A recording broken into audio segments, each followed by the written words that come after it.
famously, that's why there are no statues of him in American cities, they were about changing the country forever. And the first step, of course, was defunding police departments across the country and forcing them to lower their standards to attract unqualified applicants, hiring officers based on skin color rather than integrity or skill or self-control, all in the name of equity.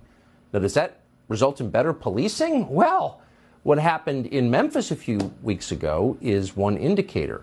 At least 2 of the 5 officers who apparently beat Tyre Nichols to death were hired under lax diversity-driven standards. They're affirmative action hires.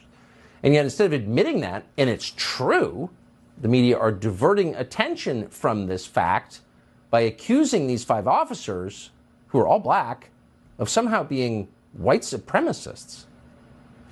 Once again, a young black man's death at the hands of police is sparking demands for change regarding police brutality and systemic racism in America.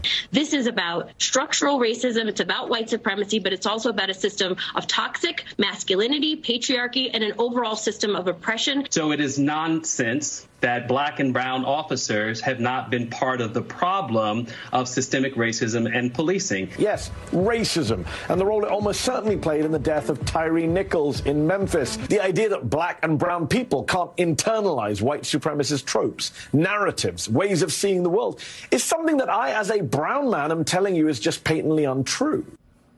Okay, so TV anchors who went to Princeton and live in overwhelmingly white neighborhoods are telling you that a killing perpetrated by 5 black men against a black man is the fault of white people.